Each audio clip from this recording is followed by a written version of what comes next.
All right. Hey, everyone, this is Andy Hall. You're watching the sixth. Could it be the sixth episode, Seamus? Yep. Scary, isn't it?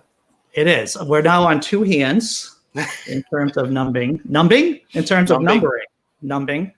And so I know Neil the 604 Atheist will be here. Gentlemen, in firm and wonderful tradition, I'm going to give the crappiest introductions by allowing you to introduce yourselves. How's that? Oh my God, this is terrible. Let me get my intro music. Okay. I'm no one of consequence. So my name's Jonathan Borello, and I do a comic strip on Pathos called Blinky and Sal, which maybe you would enjoy. And then if you're not, there's another one that's more adventure based on Webtoon called Barb, and this is what I've chosen to do with my life. Nice. Jonathan is very smart. He's been on the channel a couple of times. He was on my old podcast, Naked Diner Podcast, once or twice. Insightful. And to make everything so much worse, he has this awesome hat. And he's Canadian. He has a Canadian hat on. And so now... Actually, that's in New York, to be fair. Oh, it's a New York hat. So now you're just bringing up the Boston, New York beef. All right, I understand. Yeah. Fight. All right, James. I'm not from the intimidating part of New York. You don't have to worry. Oh, good. And who is Seamus? Some drunken Irish guy. That's pretty much it. No, I co-host the Free Thought Prophet podcast with my lovely brother John Hamill, who is actually from Ireland, and we've been doing this 5 years now. I think it's crazy. Basically, it's is what Julian Bagini dubbed pub philosophy. It's just two Irish guys talking with interesting people and drinking as much whiskey as we can. We've actually been expanding and talking to the whiskey makers. We've talked to a couple people who own distilleries, and tomorrow we're going to talk to the whiskey nut. So another big fan of whiskey. So doing that and the historical cracks, which you took part in one there, Andy. So that was a lot of fun too. So. I did learn stuff. And, the way that you make your podcast sound like, it seems to be one grand scheme to get free whiskey. That's pretty much it. Yes. We're waiting to get sponsored. That's it. So I don't want the money. I just want the whiskey. That's it. So. I admire the We'll work for whiskey. Thank you. Will work for whiskey. Excellent. So how was everyone's Christmas or holiday, whatever you celebrated? That's good. Cold. I don't know. I know this is probably a dumb question, but did you get a lot of snow though there, Andrew? We did not get snow on Christmas. It was more rain and wind. And yeah. So it was pretty warm down here. Actually, we had a relatively big snow. If I could talk so boldly, we had a big snow days previous to that. Okay. Yeah. So we got about a foot here. So it's about I think it's the first time we've had a white Christmas and I can remember. So that was kind of nice. But pretty low key this year. My mom's got health problems. She actually got diagnosed with COVID, but thankfully is asymptomatic. So we think that she's going to bounce out of that. But that's good, dude. Kind of rough. So yeah, I'm bringing everything down just as soon as Neil comes in. So. All right. Neil the 604 Atheist. This is Jonathan Borello. Neil the 604 Atheist. Hello. Hang on. I'm just connecting my headphones. All right. Now you're not screaming at me through my computer. Now you're screaming at me through my headphones. Oh, that's good. I'm happy to hear that. And for just people who keep scamming. Did you guys see this? I got this, by the way, the other day. Yeah. It fits kind of snug, but it still fits, and that's the main thing. I saw you wearing it on Instagram. On Facebook. I saw you wearing it on Facebook. Yeah, I put it on Facebook and Twitter. Right. So for people who don't know you, Neil the 604 Atheist, I want to talk a little bit about yourself and your show. For people that don't know me, well, my name is Neil, obviously, and the 604 Atheist is not technically my legal last name, but it is Bernstein, actually, on Facebook, and it's Neil the 604 Atheist on Twitter. So you can find me there. And I do a little show where I talk to people about their deconversion stories or something along those lines. I have had lifelong atheists on the show, of course, and we've also in those cases we've talked about religious influences, or basically the atheist community and how we can be better as that community. So that's pretty much what I do, and that's also, you can find me on YouTube under the name right there. So I'm going to just ask what everyone else is probably thinking. Neil, is there an atheist community?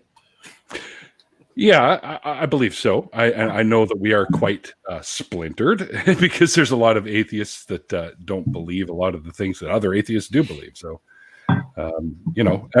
any sort of demographic of people, you're going to get little communities amongst them because we're all different, right? So, right. But I like to try and put out that idea that we can still be better as a community. So, right. No doubt. So how do you spend your holiday, sir? Wow.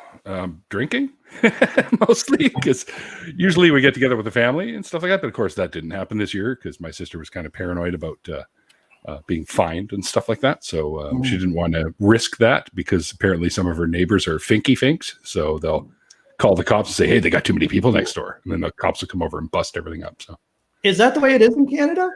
Yeah, we got a few shitheads out there. I understand that these are people that, because there's a kind of a lockdown in place. Like you can't really go and visit people here right now for the holidays, but most of the people that I know that do get together, like there's a bunch of us in the building. I'm in an apartment building. There's a small, like 4 or 5 of us that get together over the past couple of days and had a few beers and stuff. But everyone sort of stays their distance and stuff like that. So I don't really see a big issue with that. Right. So what kind of fines are you talking about? I mean, if you get together with people. Well, it's $230, I think, every time you get caught. Yeah. Oh, how about that? It's 230 Canadian dollars. So that's like what, $5.50 in the US or something? Right. So yeah.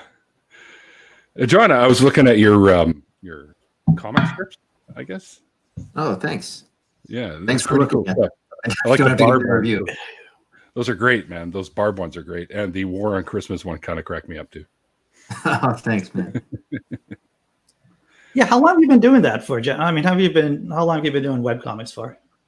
I didn't know they were webcomics at first, but I guess probably like 2009. It's we didn't have a word for it back then, and I don't know, over the years or so, like I guess that's what these are. These are webcomics.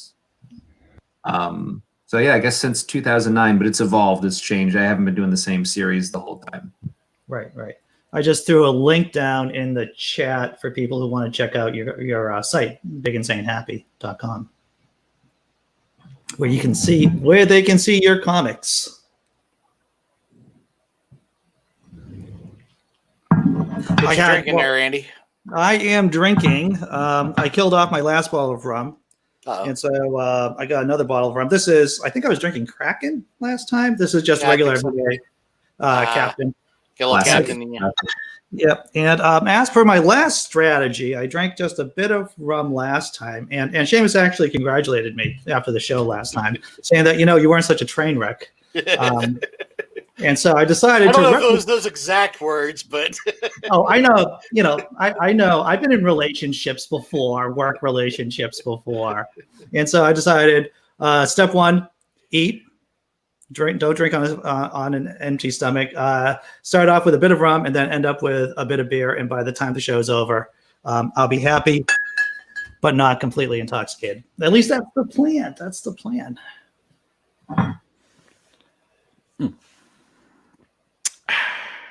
Sorry.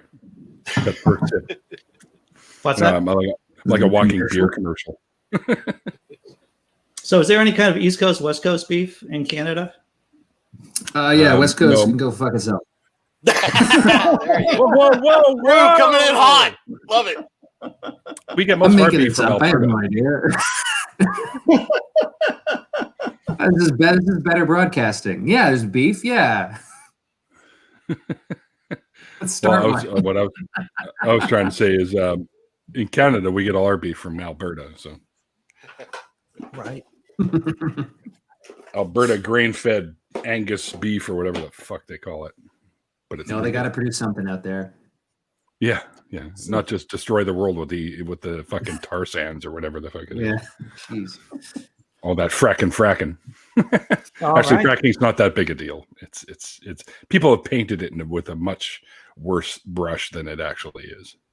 And I what kind of always brush think is it? of Joe Pesci swearing in Home Alone when I hear fracking. Yeah. In Home Alone, Joe yeah. Pesci, but in a PG movie, it can't be done. It almost sounds like they put that over top of them. You know how they dub in some of those words in movies once they go on like TV or something. Yeah. Like Yeah, they did it the was all Star Wars. ADR.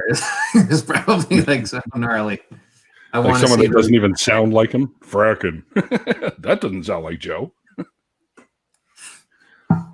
I saw A Christmas Story the first time the other night. What? It was Never That's a saw good it before. What? Never saw it. Never Wow. saw it. What'd you So- think? I thought it was a good snapshot of 1983 through the lens of the 1950s. Right. Okay. 40s actually, but 40s. Okay, yeah, right. I think it was 1948 or 1947. Yeah. something somewhere Yeah. on there. So, let me correct me if I'm wrong. You're saying this is what the 1940s thought the 80s would look like? This is what this is what This is a sci-fi now? Because now I'm way more down.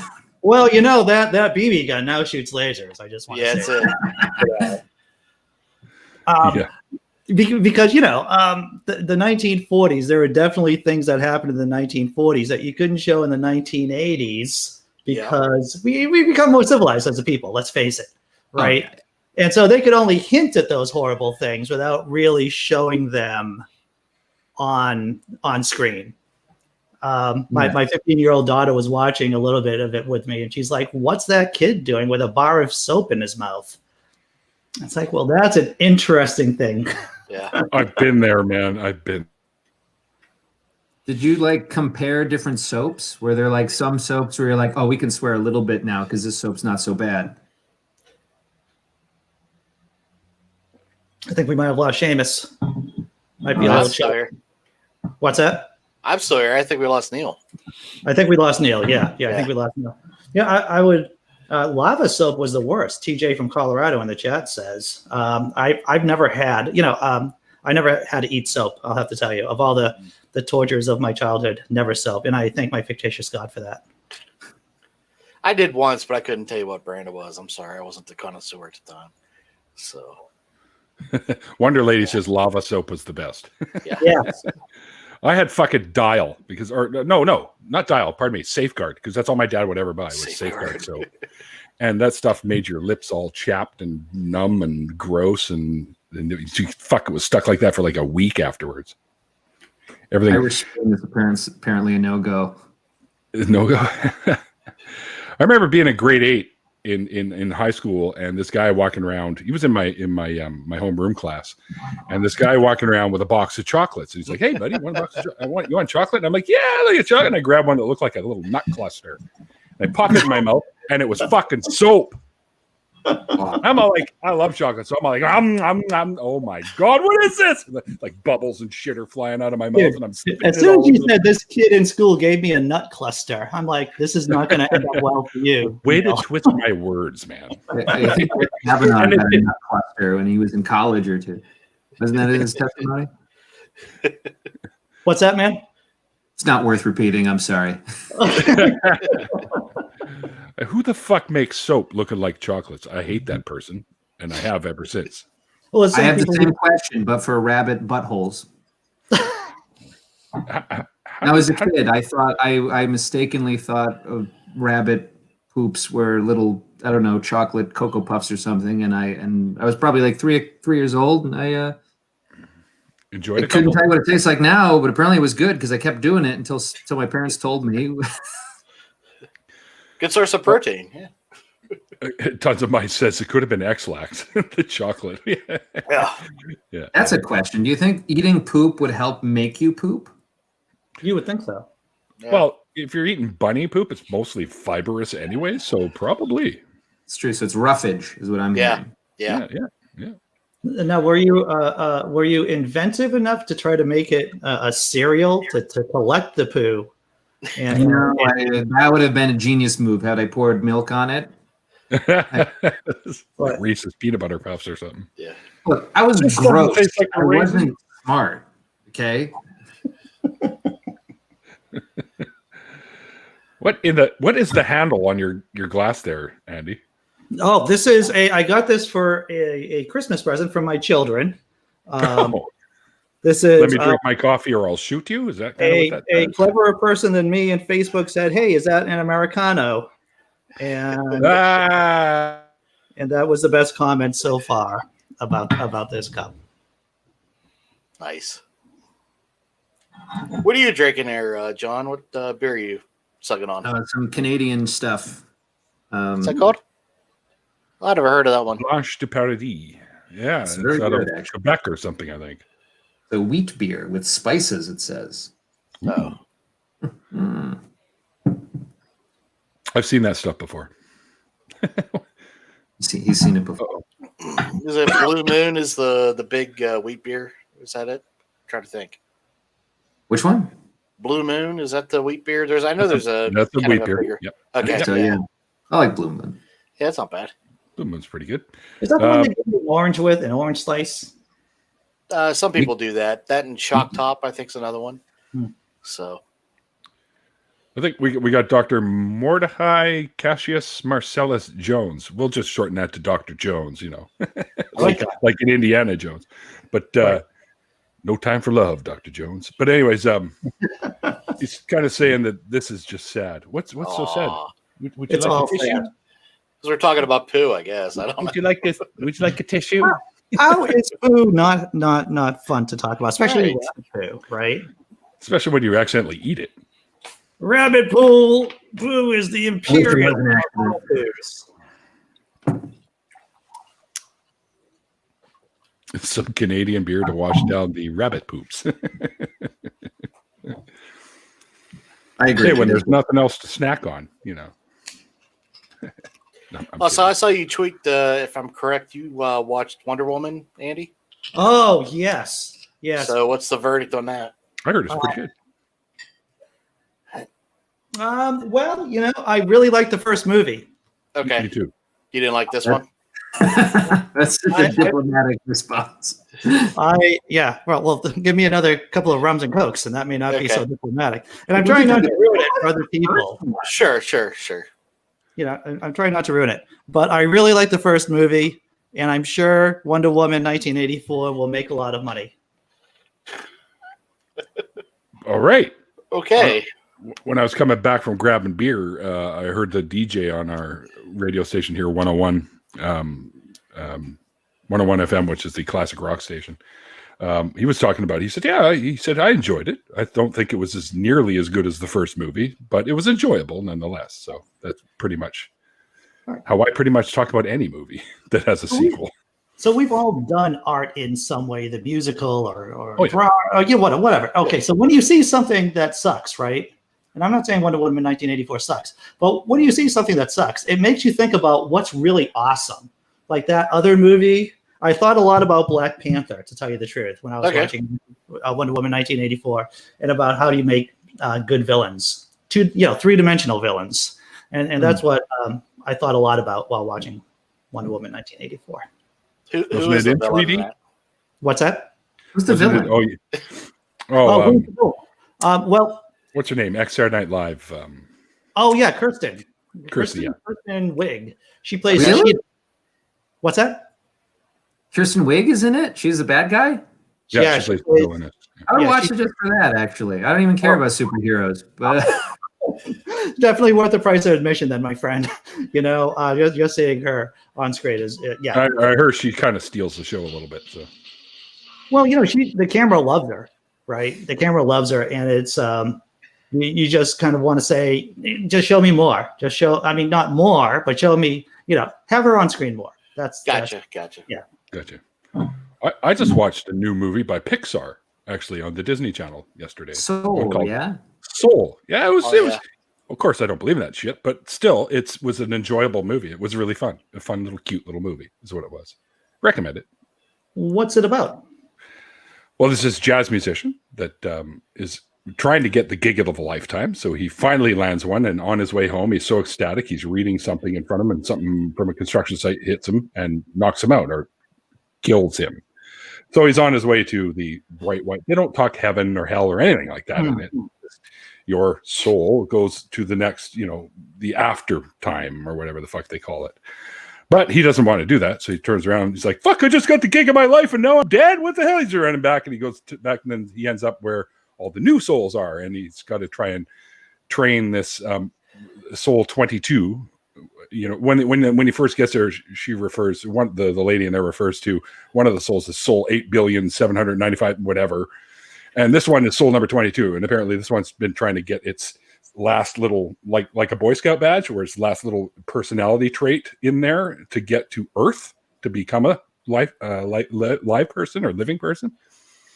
And people like Einstein and all these other people have tried to do this as a mentor. They call them mentors. And of course, they've all failed. So this 22 is still up there, and he finally gets assigned under the rouse of some Swedish psychologist or something. He steals the thing because he doesn't want to go back down, so he goes to become a mentor. But he wasn't able to, so he stuck some doctor dude's thing on his chest, and they put him in there with 22, and they both end up back on Earth accidentally, but he ends up in the body of the cat, and 22 ends up in his body. So now they got to work everything out. Typical. We got to figure this out before time is up and the movie's over. So they do it all, and everything ends up with the typical Disney Pixar happy ending. But yeah, it's definitely worth a watch. Oh, that's what the Mormons believe, huh? Yeah. Yeah. You could end up in a cat. I prefer the Albert so bad. Brooks version of the after. Oh, the Albert Brooks version. I prefer the Sean Carroll version. No. There isn't one because breaks the laws of physics. So.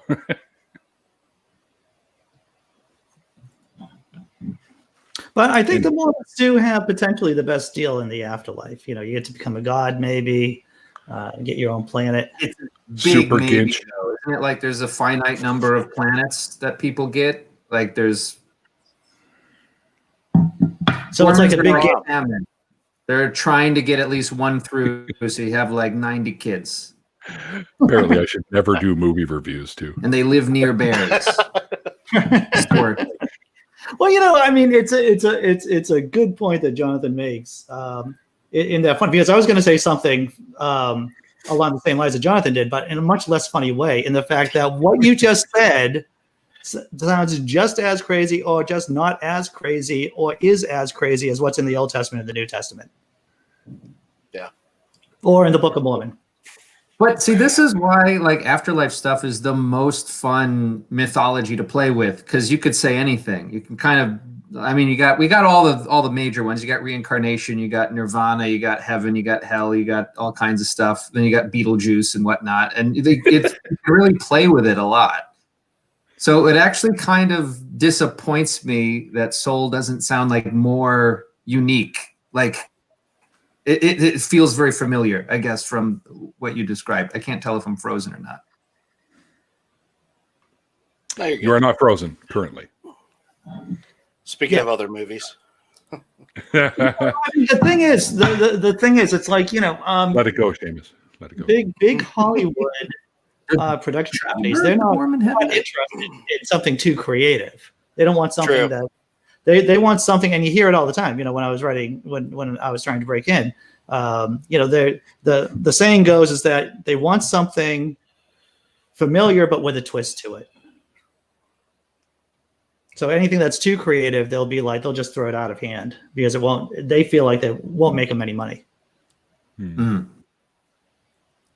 Fucking capitalists. Shakes fist up at capitalism. Yeah. Is there any overlap between the Mormons and the Scientologists? Because there seems like there's space in both of them, and I'm wondering. Maybe the guy was it Hubbard? Yeah, Hubbard, old mother L. Ron Hubbard. Yes, maybe he's an ex-Mormon. No, he spent a lot of time with Jack Parsons, who was part of the OTO, which is Thelema, which is a religion by Aleister Crowley. know if you guys are familiar with him, right? Yeah. So if I have his yeah, tarot deck. yeah, so a lot of the ideas of Dianetics, is that what it's called? What was his book? Dianetics. That's it's kind of stolen from the Book of the Law and other Crowleyisms. So actually, so Parsons stole, or not Parsons, Hubbard stole money and Jack Parsons' second wife, I believe. And then that's whenever he started his voyage on the yachts and all that weird stuff, which I won't go into detail so I don't get sued by the Church of Scientology. But there's a lot of bad stuff that went on. Because they're watching. Allegedly, yes. They're watching, yeah. They're always watching, Neil. Tom Cruise is in the chat right now. He's like, I fucking heard that, man. That's right. Now I just want to write some Scientology crossover with Mormonism Right. fan fiction. I think that's that would be stopping perfect. you. Nothing is stopping me. I start tomorrow. There's a film, and I wish I knew what it was called. Exactly. The Mormons put out. It's like a cartoon or something that explains a lot of their nonsense. And one of them is about the conception of Jesus, right? Or the Immaculate Conception. So Jesus or the God's got to go take care of Mary, if you know what I mean. And he literally struts. He's like doing like the strut, going down the hall to go see Mary to knock her up to make Jesus. It's freaking hysterical. I swear. I wish I could get a hold of it and just like put Saturday Night Fever on it. It's just fantastic. I see. Next time if you're able to find, I'm sure it's on YouTube somewhere. You'll know exactly what I'm talking about. I'm writing a note. Searching on YouTube. This is important information. I need to know. That's it. Dr. Joe says, my soul wants out of me before it's too late. That sounds like a very nuanced theological argument right there. Yeah. Yeah, I use the word soul when I write lyrics and stuff, right? But Sure. I use it in more of a musical context than any religious context, of course. Me too. Foot fetishes. All right, so here, let's have an argument, or not an argument, but a discussion, because me and you're musicians, right? So, I'm sure, without knowing for sure, you've had those moments like where you're jamming and it's just it's like, oh man, this is better than drugs. This is, you know what I mean? So, I've been there. Those experiences, I kind of label as soul without having a better, vocabulary or word to describe it. But Soulicious. yeah. But at the end of the day, it's just what? How would you explain it to the layman then? Right? Brain chemistry at work. Right? The right areas have been triggered and it's euphoric. I don't know. I think it was the humanist Carl Rogers, the psychologist, who called it a flow state. I'm not sure on that. Intro psychology was a long time ago. Isn't Flow State your favorite guy there, Andy? Well, yeah, Flow State's a character. That's what he is. He's a character who shows up every once in a while. But no, that's actually the term. The psychological term is flow state. Flow state. I thought that was a bad time of the month for all the ladies. I didn't know that's. Whoa! No, and flow. That's what that was. Sorry. Yeah. The show goes sideways. 28 minutes in. That's what happened. Thanks, Seamus. Yeah. All right. You guys stop inviting me one of these days. I'll figure it out. So. Nah, we won't. I expect to be disinvited. Oh no, Tom Cruise is here. I know, right? I was just gonna say Tom Cruise is in the chat. He's tossing couches around and shit. He's all pissed off. Guys, we're in trouble. That's fantastic. Oh, I like Dr. Jones. A soul is a little man in your brain. Well, tell him to get the fuck out. There's not enough room in there for him. The homunculus. The homunculus, yeah. Is that our argument for free will? That makes as much sense as any other for free will. I don't want to be an anti-free willist here, but do it. But I'm just assuming that all four of us are non-free willists. If I could be so bold, I don't know. Maybe I'm wrong. I'm Let's talk about it. What's that? I don't believe we have like free will as everyone thinks that. I think our brains make decisions a little bit faster than we realize that. However, I still believe that we have the freedom to do whatever, we still make our own decisions regardless because it's still our brain doing it. So Yeah. it's just doing it, microseconds before we even realize it. But it's also based on patterns that you've gone through your entire life. So. Right. And I'm not gonna like drinking this much, and I'm gonna try to sound not like a dick right now. Are you saying the you up here? Yeah. Is responding to something that happens back here, and then you say, "Oh, I did it," because that sounds like you're co-opting the baser analytical. Yeah, but it's still you. Yeah, even if you're co-opting, you're still co-opting from yourself. Yeah, like it's kind of like saying like, "Oh, my brain reacts faster than my ability to rationalize my decisions. Therefore, it's not really me." Like, no, it's all you. As irrational as that is. Yeah, well, I mean, the question I guess people have is like, well, how significant is it, or what does it even mean? And I'm like, oh, I don't even know that that's even an important question. True. All I know is I'm jealous of identical twins because I feel like they get the idea of that you're not an individual out of the way real quick. Must be nice. Oh. Yeah. This is you went to a Jesuit school, didn't you, Jonathan? No, it was a regular Christian college, then a Baptist affiliated college. Oh, I'm sorry. Yeah. That's all right. You didn't do it. Or did you? I may have been behind it the whole time. So you're saying it's you, even though you may not check my bank account. So you're saying it's still you, like the conscious sense of you, even though you may not understand how you came up to the conclusion. Yes, but it's based on your prior behavior. Sure. Yeah. Based on your prior preferences, your prior choices, your prior everything. Causes have effects. Right. And it starts from when you're born. Right. So where does agency pop in terms of those cause and effects? That's the end result. You are now acting upon whatever decisions your brain, momentarily before you knew about it, decided to do. And then you act on whatever that decision is. I'm not a psychologist. I'm not anything even remotely close to that, but that's just the way I think of it. Right. So I think we have a sort of a little bit of a separation, but we do still have a semblance of free will. It may not be like everyone thinks of free will, but it's something similar. What about you, I think the problem we have these conversations is like everyone's defining you a little differently. Maybe, yeah. Like some people think the you is like this, the soul, separate from the body. It's this other, it's like a ghost that's inside of you that is permanent and whatever. You mean consciousness? I don't really go along with that, but other people, it's an amalgamation of all your memories and your personalities. And like, well, I think that's subject to change too, and that's more dependent upon outward stimuli anyway. So it doesn't even really matter. Like you, as far as I'm concerned, is like shorthand for summarize what you're doing and how you're. I don't know that it has much more.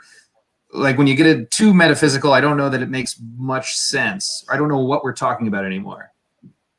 You're right. And a little more though. And you're right. There are different definitions of you, because if you include you as anything that goes on in your brain, then of course you are making decisions. Mm-hmm. I mean, we have that thing where like if you you chopped his hand off. You don't say, oh, the hand is him and you chopped off the body kind of thing. But I mean, like what makes you is like so many cells and things inside your body that are all alive, and there's gut flora and fauna and stuff, and like you are a mixture of a lot of things. You're a chemical. If like a hurricane, right? A hurricane has many different variables that affect the hurricane, right? But at no point does a hurricane have any kind of agency to it that we would say, right? So just because your brain is really complicated and stuff doesn't mean that it has agency. It depends what you mean by agency, I would say. Yes. Like the two things we have to define. We have to define agency and we have to define you before we like go any further with this. Mm-hmm. That's true. Yeah, that's true. Okay, so how would you define agency then? Something that caused something intentionally, maybe? So for me, when I hear agency, I just think of either making decisions or the illusion of making decisions. Okay. Like, I don't know that there's any more pragmatic way to summarize it. The thing is, like, for some reason, we largely have decided that it's meaningless unless it's something magical that is unique to me in a moment that is completely independent of external factors, which is like, why would that take away anything from it? It's just you're describing it a different way. It still is the way it is. Maybe. Yeah, So- I get down to it's an illusion. So you would say, and I'm just trying to understand that. So Technically, this is all an illusion. We are literally recreating all this shit through our eyes into our brain, and it's Sure. the best tasting illusion ever. It's kind of like because I get in this conversation sometimes with my family, and how like that when they talk about love, they're like, well, love is a magical thing that you can't explain. I'm like, well, I don't think it is. Sure I we think we can. can explain it, but I don't think it makes it less interesting or less valuable or less significant or important. I actually have the chemical composition of love written down here somewhere. Yeah, like I mean, we could scientifically explain it, but I don't think it takes away the magic. You're saying No, of it's course all not. magic, But you it's can't not explain magic. it. it doesn't alter the natural. phenomenology. It doesn't alter the actual experience, knowing that it is. And in fact, all of us being artists understand the structure of the art as we're doing it, or maybe afterwards, and that it deepens the appreciation of it. Sure. So me understanding that there are various factors going into the experience of love does not take away from the experience. In fact, it may even deepen it in some way. I would agree. I think the thing that a lot of people fear, and I don't know that they put it into words, thank God, but I think it's the fear of putting something into words and explaining it takes away the majesty. Because before we understood how the sun worked and how it moved around, it was essentially magic to us and we could worship it and do this. But now that we kind of know how it is, it's blasé. I'm like, no, it's still amazing and fascinating and super cool. Like, I don't know why, like, you could know the reasons behind things and it's still awesome. Right. I love how Tons of Mice keeps changing his name. You're chopped. It's got two accounts. What is your chopped off hand?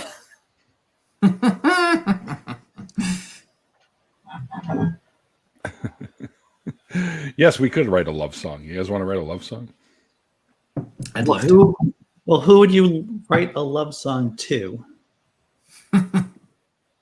That's a good question. Could be Bacon. ambiguous. Bacon. Bacon? Oh, there you go. Oh, I'm on that, man.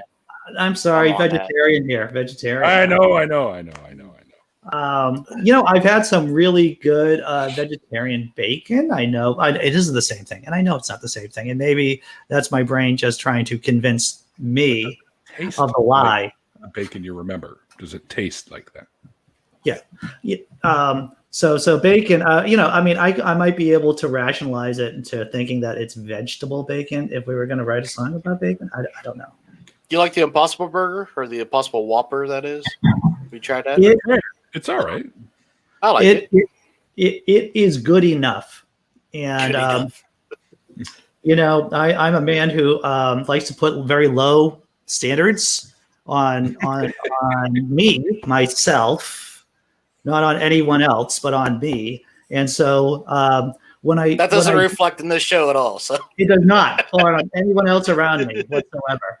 But on myself, Sure, because you got both me and Seamus over here in the show. Like you, I've been on the internet long enough, my friend, to know that any jokes I do should be directed towards me. self-appreciating humor. For anyone else. But the Impossible Burger is good enough for me to allay my cravings for meat. That's what it is. And I think I might have said that in iambic pentameter. I'm not sure.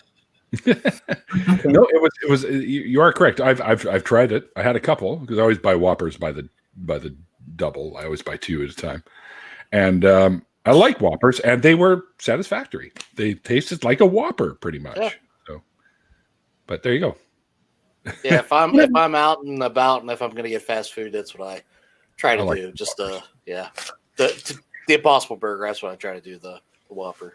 Yeah. I'm going to say that you insulted my manhood with the Impossible Whopper right here and right now on this show. Wow. You're telling me that you are not satisfied unless you have two Impossible Whoppers. It just and Wow. I am merely satisfied with one Impossible Whopper. I am shamed. That's what I am. I am shamed. No, dude. Every time I buy burgers, I always buy them 2 at a time. That's just how I roll. Well, you're a big man too. I mean, not to get into One isn't that, enough. I mean, yeah. So I know they're big burgers, but one just isn't enough, man. But one, I know they're big burgers, but I'm just a big enough man to eat 2 of them. Fuck yeah. I've had What 3 or I'm 4. hearing is like, yeah, you could have, one burger's enough if you a bitch.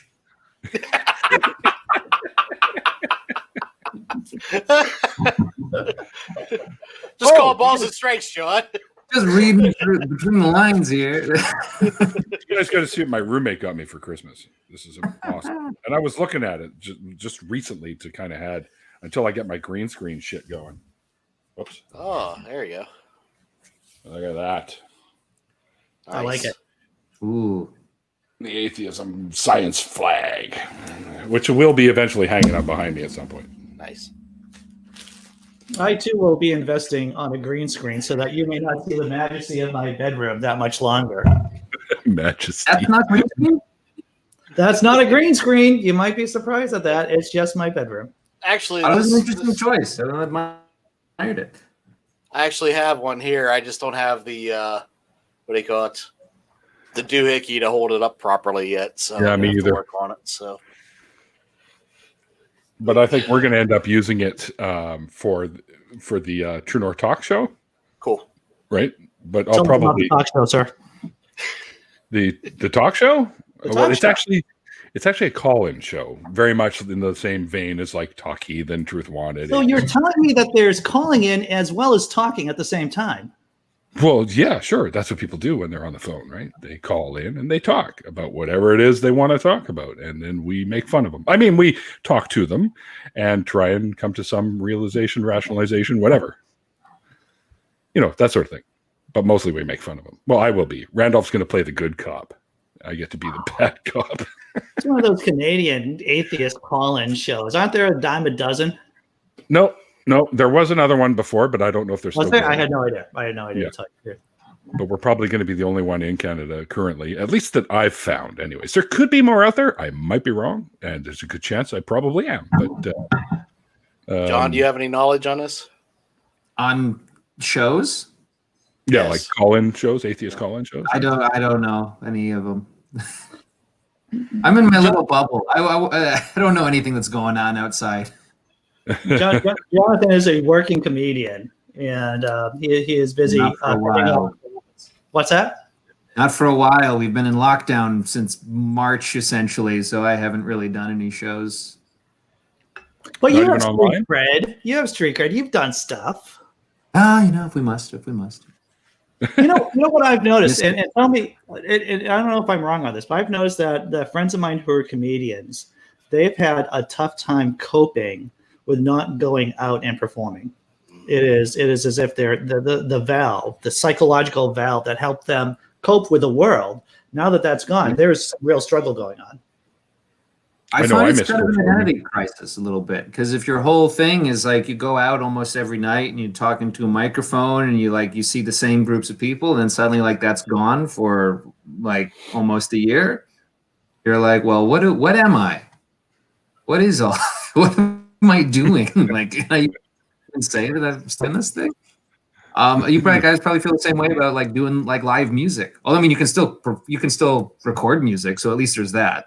I refuse to do Zoom comedy. I'm like, no, you need an audience. I don't want to do it to like my computer. It's weird. Yeah, it is. It's kind of weird. And the boys in my band, I mean, we still get together once in a while and write some stuff and play a few of our tunes. But, you know, we got a big enough area where we can all keep socially distanced properly. And Yeah. I just don't let anyone else use my microphone, because if I'm singing and spitting into it, then I don't want anyone else getting near it, just in case, right? So It's like using a condom again. You don't want that. yeah, I should put one on the microphone. Yeah, that's your microphone, man. I don't know. I don't think they'd hear me as well if I put a condom on the microphone. But So you guys don't share your condoms? no. Pretty stingy. Well, we used to, give it to the other guy, flip it inside out, rinse it off, and go, right? No. That's Like bad. the Casanova had like his favorite condom that he used over and over and over again. Holy shit! It was like lamb skin or something. It was just like a tube. Like It's- like oh a my God. stomach or something, all tied up Yep. at one end. Simply get it. Secular says they were watching a social distancing social club. They do 3 streams a week and feature 2 comedians for 5-minute sets. Yeah, Interesting. it might work. It might work. I don't know. Yeah, I know friends who've done it. I can't for myself. I don't know. It's not the same. It just makes me sad. So Isn't stand up too? I mean, I you're know. kind I'm of a like fussy man. you're bouncing that, right? You're putting out what you're doing, and you're also getting that feedback, and it's kind of delayed and robotic otherwise, right? I mean, yeah, like when I do comedy, I want there to be a live audience to tell me like what works, what doesn't, and I want to be able to like listen to them and kind of talk with them. I don't want to just like it, because for me, it's not just about the words; it's a performance. sure. And I miss it. Yeah. Well, I imagine it would be difficult to do crowd work in a Zoom comedy show. Yeah, you can't. It's impossible. Hey, where are you from? Look at this guy's avatar. Like, what are you gonna say? Come on. My buddy's just trying to remind me, hey man, it's the World Junior hockey tournament on right now. Are you coming down? Or I'm like, yeah, give me a bit. The World Junior Hockey Tournament. Yep. Who's in it now? Well, it's usually the same old teams. You know. Well, I mean, you guys- who's playing tonight? Rather, is what I'm saying. well, Canada. Who the hell are they playing? Germany? I can't remember who it is. World Juniors. I think it was Finland and Finland played earlier. I didn't see who they were playing. You know, I just remember reading the original Freakonomics book and coming to the realization that Canada is just an armed camp of hockey players for all intents and purposes. Are you a hockey guy, John? What's that? Are you into hockey? No. No. Oh, and you're from Montreal. How's that possible? Well, he lives in New York. Germany. Oh, that's right. You're from New York. The backstory of how I got here. Okay. Yeah, I we're saw playing. Greg Proops. I don't know, John, if you've had any interaction with Greg Proops. I saw Greg Proops. Oh, yeah. I love Greg Proops. He's great. You know Greg I love his Proops? Greg Proops is pretty fun. Man's brilliant. He's got a The man is- podcast. I didn't know that. Smartest man in the world, is it? Yeah, smartest man in the world, or I'll smartest man in check the that out. room. Smartest man in the room. I'll check Hello, that out. Dean. I like him. Now his name just escaped me, but he's from my town. Yeah, one of the other guys from the show that Proops was on with. Oh, Colin Mockery. What's your line? Not Colin Mockery, but the tall one. Oh, Ryan Stiles. That's Ryan right. Ryan Stiles. Stiles grew up in Richmond, like me. So Oh, yeah. I stood I remember behind him. Colin Mockery in a McDonald's in Edinburgh once, and then we saw a bunch of Scottish women fight. It was great. Could you understand what they were saying? Because they were Scottish women, and they might be from the Highlands. And if they're from the Highlands, there's a lot of words that might be said that cannot be understood. Okay, buddy, let's say Well, I've seen a lot of DuckTales and Shrek movies, so I got a handle on the accent pretty well. Yeah, Myers nails that shit pretty good. I'll tell you the shittiest shower I ever had, and this is relevant, gentlemen. This is relevant to the conversation. Was in Loch Ness. I was hosteling there back in the before time, maybe 1987 or so. I was 19 years old, and the crappiest shower was at the Loch Ness hostel, where I had to put pence into the shower to pay for the coldest shower I ever had. It was absolutely horrible. That's Did Nessie oh my pop God. up out of the lake and blow dry you at all, or There was one per one. No. What's that? It just sounds like a Flintstones gag with like the Loch Ness monster. Again, they're not worth it. If you ask me to repeat it, it's terrible. It's not worth it.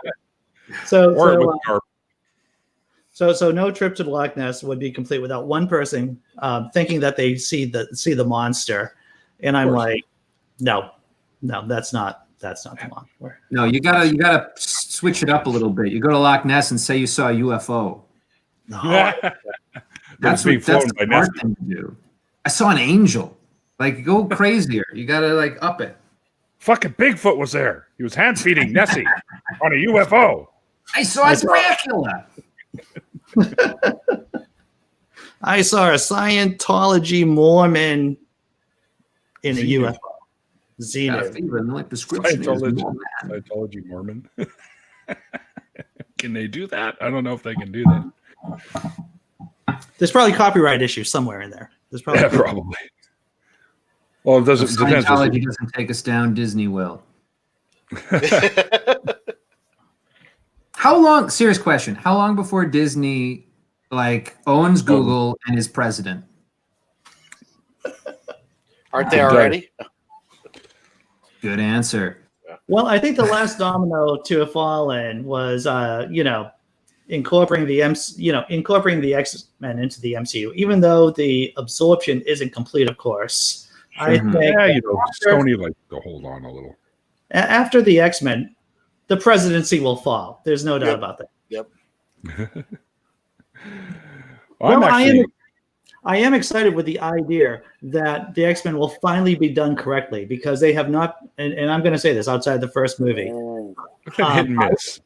I don't think the X-Men have been done properly, and I'm going to double down on this and saying I hope Joss Whedon writes the script for the X-Men in the MCU, because we all know that he wrote like a year worth of X-Men, and he's a big fan, and he's already firmly embedded in the MCU, and so that's what I'm hoping on. That's my dream.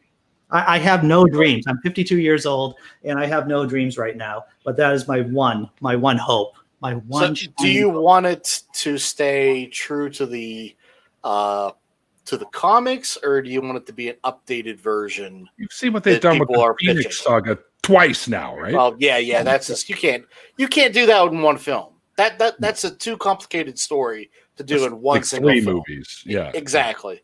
But And I'm just talking Marauder. I'm talking about the idea that they're pitching of, well, we can't do, because of everybody's age, the whole Holocaust issue connected to Magneto. We have to do like more of a some other social injustice and make the idea of what Malcolm X and Martin Luther King idea that that some people think that thankfully, I could think of Professor X. I couldn't think of his fucking name. Those two were based on, which they weren't, by the way, but that's just an idea that people have thrown about. So I don't know. What do you think? What direction should they go with that? Well, thankfully, we still live in a very racist country here in the States, at the very least. Which is true. Thankfully. So there is still material to be harvested here. Yeah.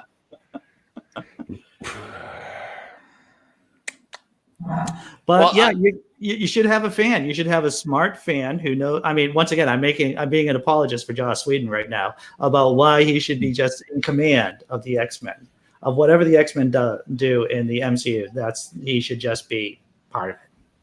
No, he's a great writer. So, what's your biggest complaint about the previous incarnations?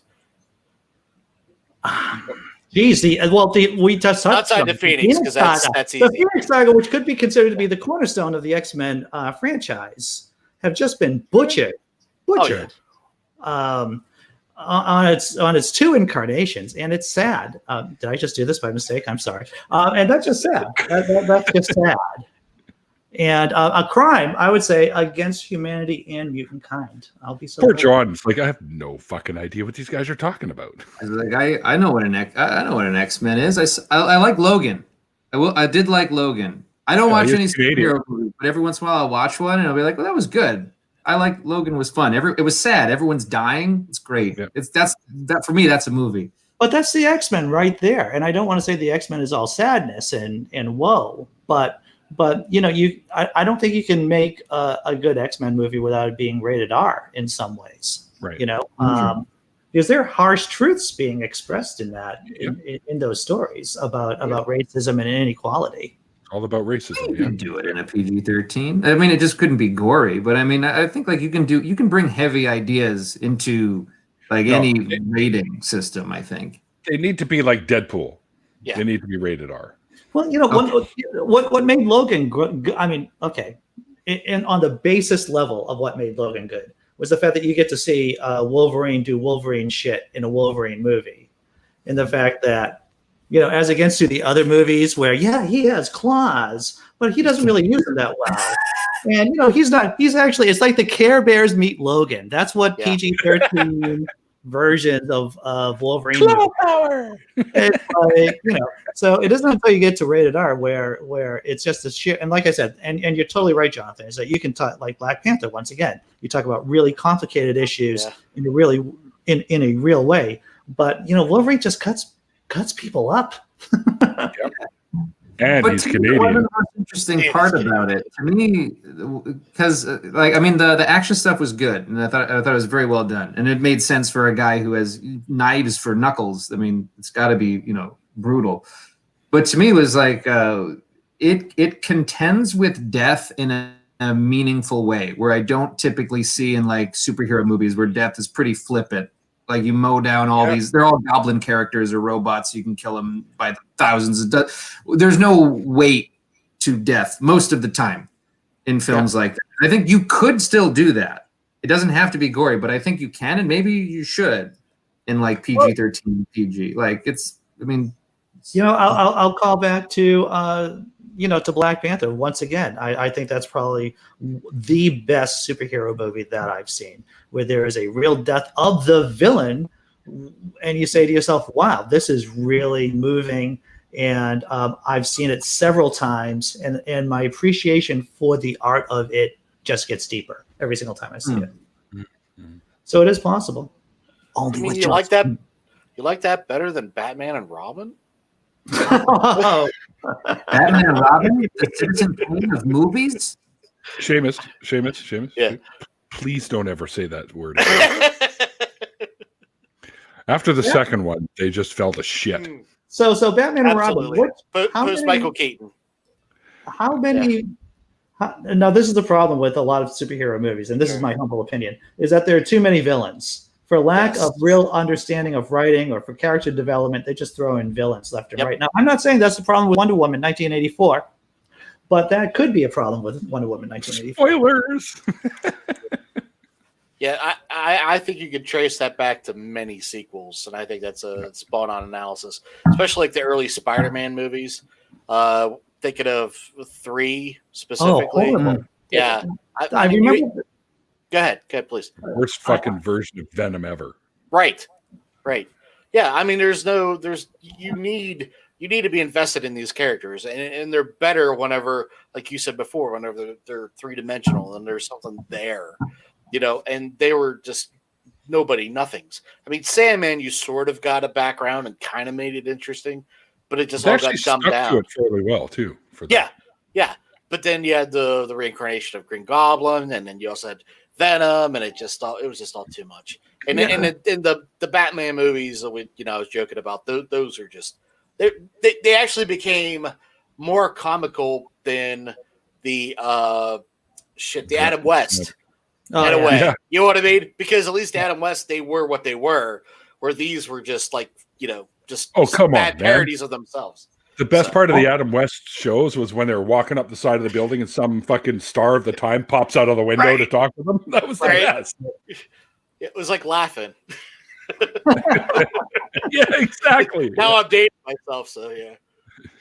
I think I have one nice thing to say about Batman and Robin, which is not a good movie, but one nice thing about it. Arnold Schwarzenegger and Uma Thurman seem to be the only ones who are aware of what type of movie it is. Yeah. That's playing it like so straight, and it's weird because it's like laughably ridiculous, and they're the only ones who are like, all our lines are jokes. What happened when Schumacher gets a hold of shit? Oh yeah.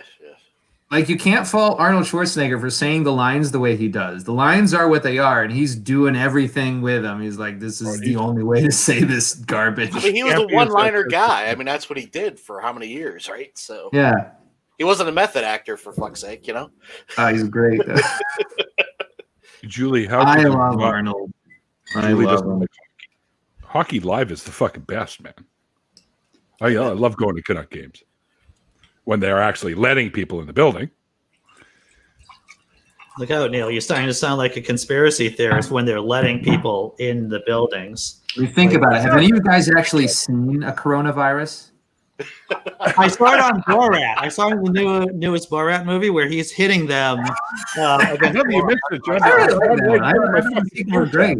There we go. Got rid of it. That's all you have to do.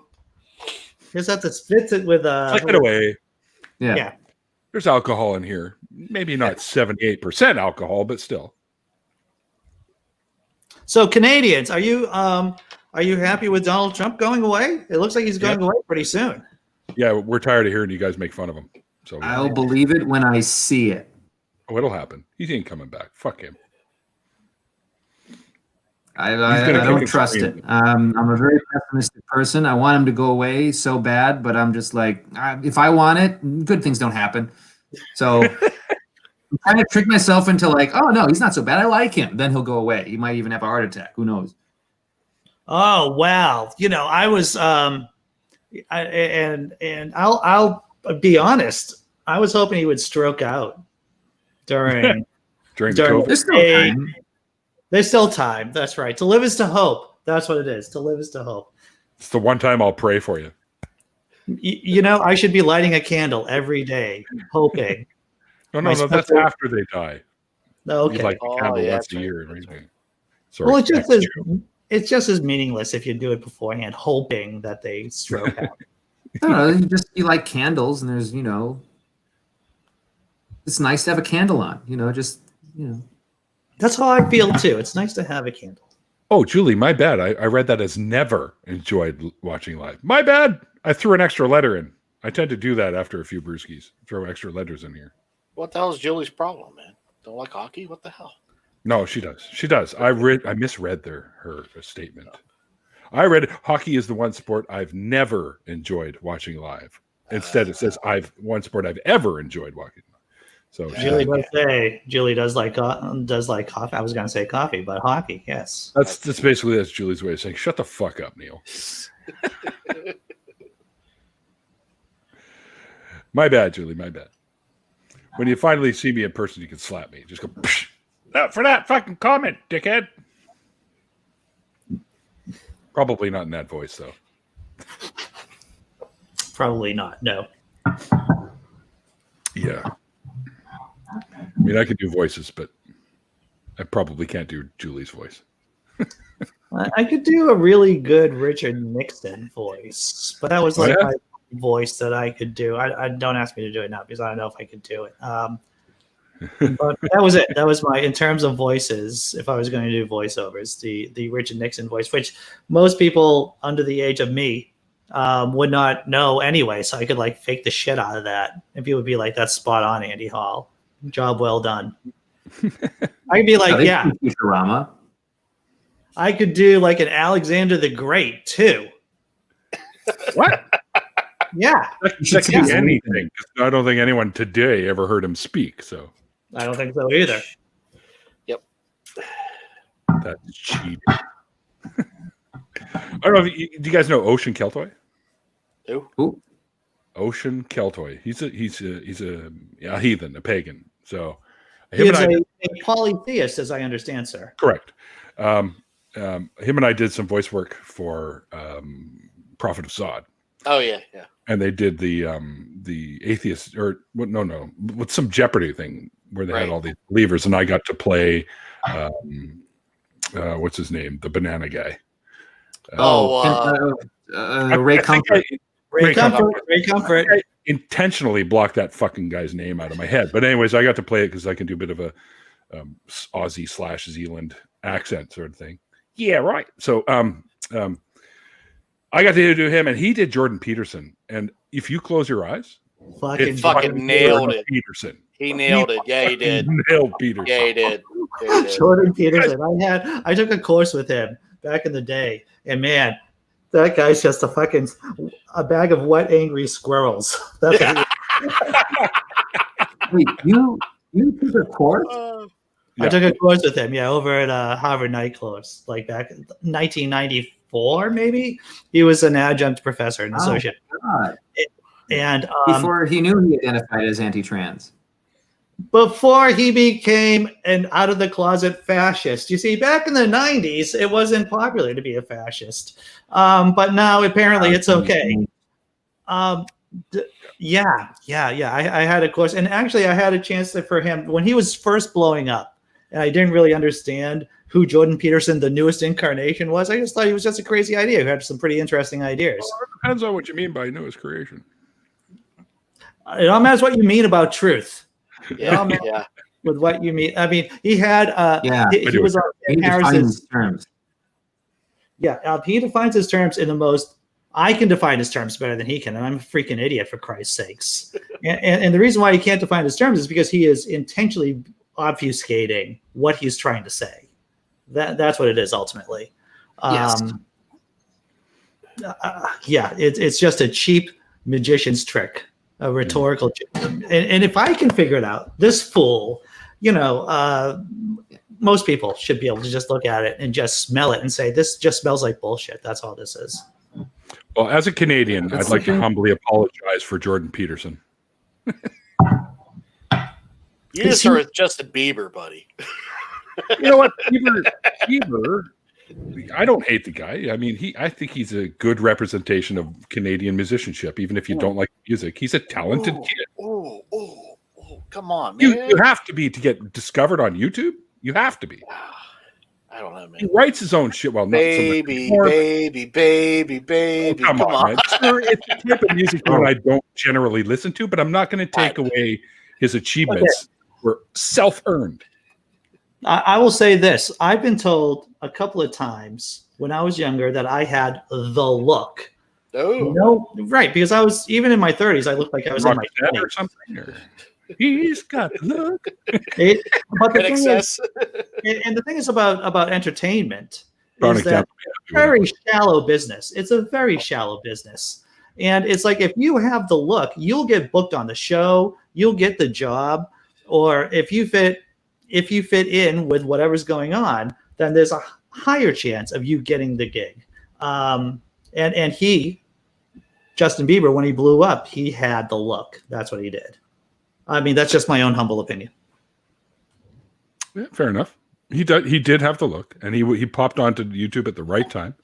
But you got to remember, all his own music, he wrote all that stuff himself, and that's not easy to do.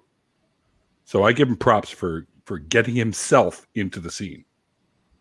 Right? You got it. I mean, I don't care about his tunes, but he's a good representation of how it can be done if you're there at the right time, the right place with the right stuff. I'll tell you this. We might have issues about freaking free will, Neil the 604. But I'm drawing a line in the sand. Justin Bieber. The Bieber free will. Bieber free will. So that's where I've chosen not to have this stance. I'm going to go cry now.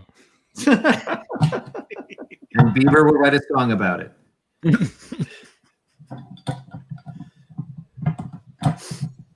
Okay, yes. Yeah, sorry. I needed a moment there. Just about came out my nose. Cracking open a little bit of There you go. Sam right there. Samuel Adams.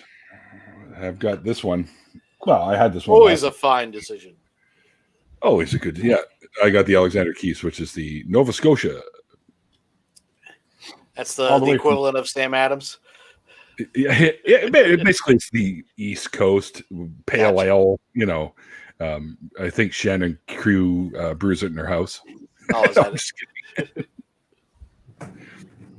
I've been told that I do not have enough facial hair to be on this stream. Shame me. Shame me for anything. Shame me for being a fool. Shame me for my crappy jokes. But for facial hair? Said anything about your jokes, dude. Your jokes are fine. It's the worst critic is the internal critic. Tell me if I'm wrong on this. No, you're dead bang on. Yeah. People can tell you're great, but you know how much you suck. And you're probably kind of right too. You're probably kind of start making that movie. What? How much you suck? Well, no, like the voice in your, like they've done like Inside Out and they've done Soul. Like they need to have like your inner monologue that hates you. Isn't that they what could that do show it. Happy is about? Which show? Happy? Happy, yeah. Oh, the one with the little unicorn guy. Yeah, that's his inner monologue. And what is it? Mahoney? What's his name? Yeah, I can't remember, but I think that's what that little unicorn represents, his own inner monologue, which is always at odds with itself and stuff like that. I'm pretty sure. I know it's his daughter's imaginary friend That he who uses is though. always optimistic and happy. Oh, And that's what it he's is. like a falling apart alcoholic, train wreck of a guy who's trying to solve the mystery of who kidnapped his daughter. Right. Patton He's pretty- Oswalt. Yeah, he does the voice for it. Yeah. It's pretty funny. Love Patton I like Oswalt. the cast. I like the cast. Oh, then maybe I'm thinking of a completely different show. I would say that I want to see a show that has the internal voice that tells you you're suck, and then has a peer-reviewed research to show you, hey, look, Yeah, I I'm got all right. the graphs. Got the graphs right here. there's graphs. And several people have signed on to show that the research is pretty valid. So What I want to see is a show about nothing. You're on one. Oh, hey. Well done. Pretty rad, man. Well done. Yeah, they have no want or need for us in Hollywood, so we can keep hoping. Hey, Hollywood, fuck you. Which is basically Disney now. Yeah. Right. Yeah, I've been watching The Mandalorian. I haven't caught up to the I haven't finished up. I'm Right, on would you say something about The Mandalorian? Yeah. The Mandalorian. And I will tell you this, my journey with The Mandalorian has been a study in skepticism. And I'll tell you why. Is because I had the old guy problem of saying, I saw the first 5 episodes, the first 3 episodes when it first came out. And I was, this is not true to the source material because, I watched the spaghetti westerns and I read the Lone Wolf and Cub comics when I was much, much younger. Right? Lone Wolf and Cub. Lone Wolf and Cub is great. Like, more people need to just read it and watch it. Like, it's the movies are great. It's great. Yeah, it's basically for those of you who don't know what it is. Lone Wolf and Cub is the baby caught assassin, right? Where this dishonored samurai travels the medieval Japanese countryside on a quest of vengeance with his infant son. Very much The Mandalorian. And so I had geek rage in the fact that it did not live up to my expectations. And then I had to accept it for what it took me a year. But I eventually came back to the source material, to The Mandalorian itself. And then I accepted it for what it was. Well, I think it's the best thing since Empire myself, by far. Well, it's the best thing Disney has done with the Star Wars label for sure. Yeah, easy.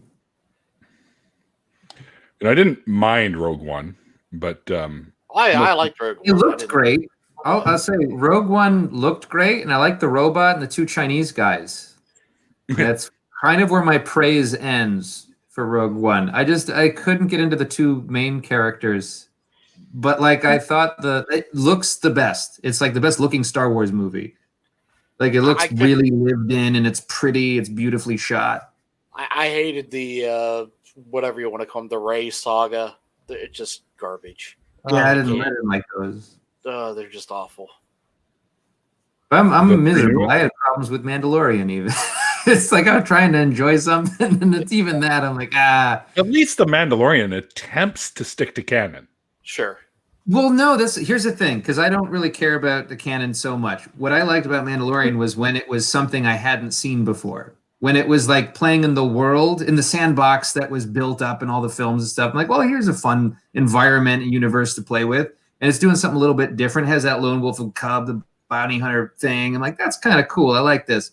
And then I realized, because I don't know canon or the books or a lot of the miniseries and stuff, a lot of it was fan servicey that went over my head. So I just appreciated it as novel. But then when I started recognizing the fan service things, I got annoyed.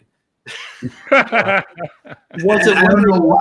You're one of those guys, John. It's opposite of nostalgia. Nostalgia is supposed to hit your head and be like, I remember that. I feel good. And this was like, I've seen this before. It sucks. And it's why is my brain like this? I want to enjoy it.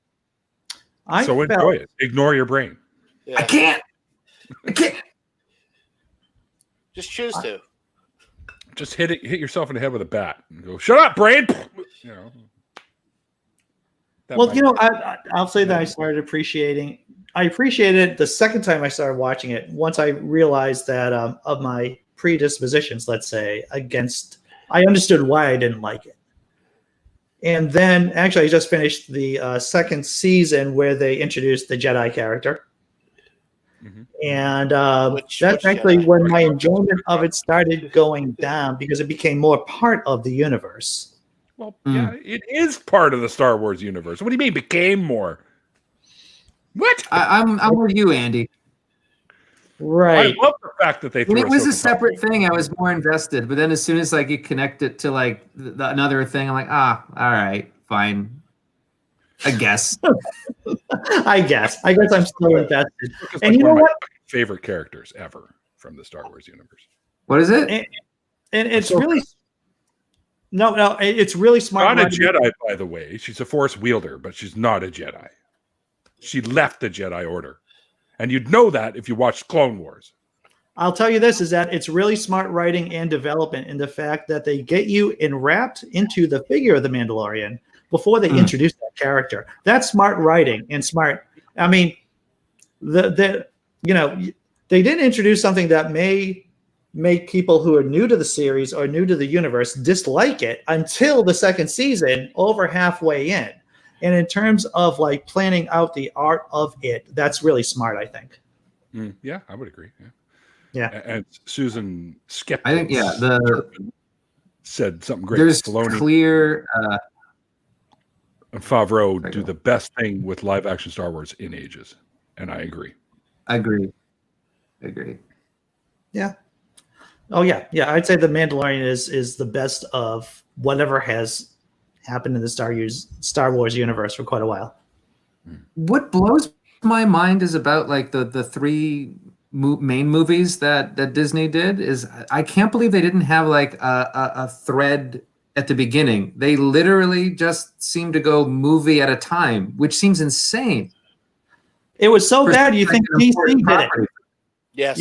It was so bad you thought DC did those three movies. Yeah, well, they're so disconnected. Like they all hate the movie that came right before them. So it's like they're all in conflict. It's like the villain of the series is the previous movie, whatever movie you're watching.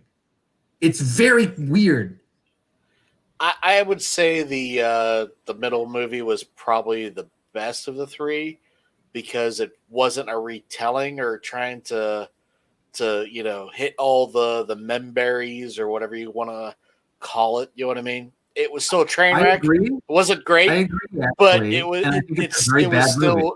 Yeah, it was at least try to be unique. I would say, but it is what it is. Can we talk a little bit about DC and Marvel, the differences? Like the Marvel Cinematic Universe is far superior to the DC Cinematic Universe, but the DC TV series are far superior to the Marvel ones. I mean, other than Daredevil and Punisher. 100%. Oh, the Punisher Netflix series was magic. I mean, in my own opinion, it was great. That and Daredevil. I thought the other ones were like, but the Defenders was okay. I'll tell you this. My girlfriend is watching the what's that series? It's really horrible with the kids, based on the New Mutants, kind of on the New Mutants. Inhumans, maybe, or is it? No, that was horrible too. That was another one. They could have done so much better with that. Yeah, that was like Charm.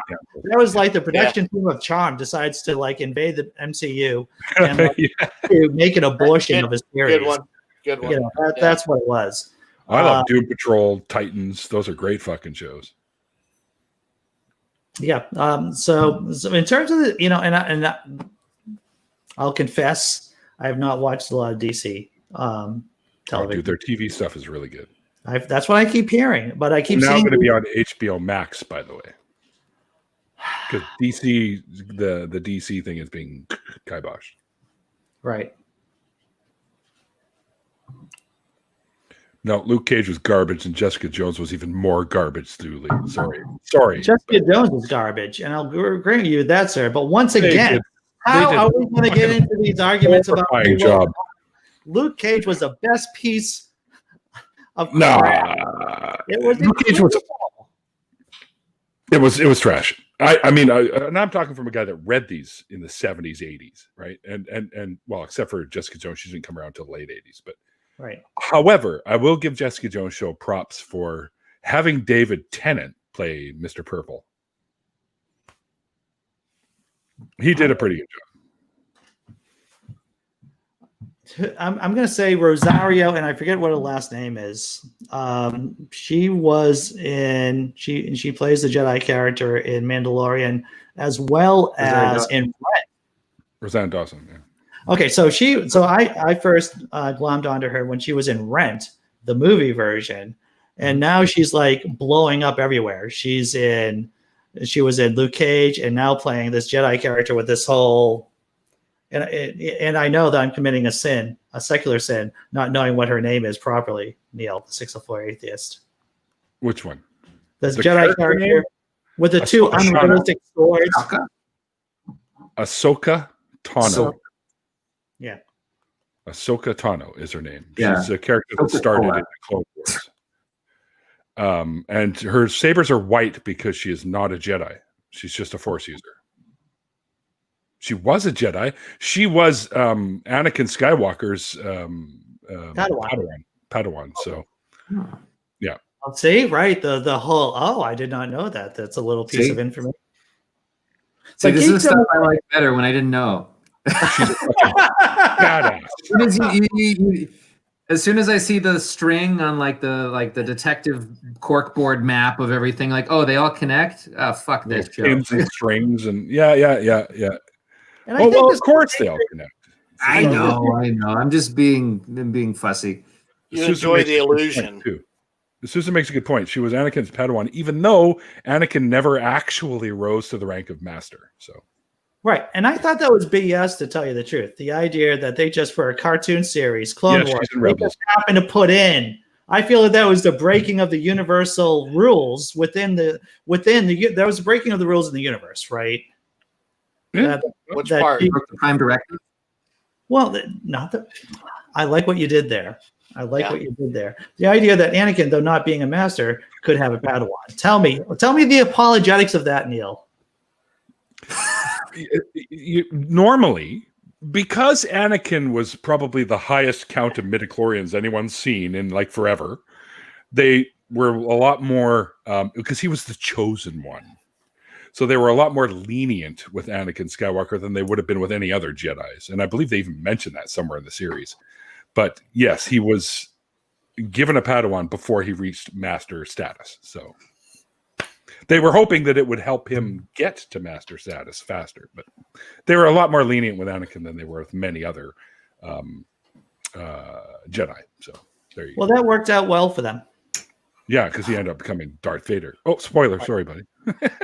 Well, we all know that by now. I'm just imagining how wet my pussy would be getting if I had one. You need a napkin or something? Or? I might need a couple napkins.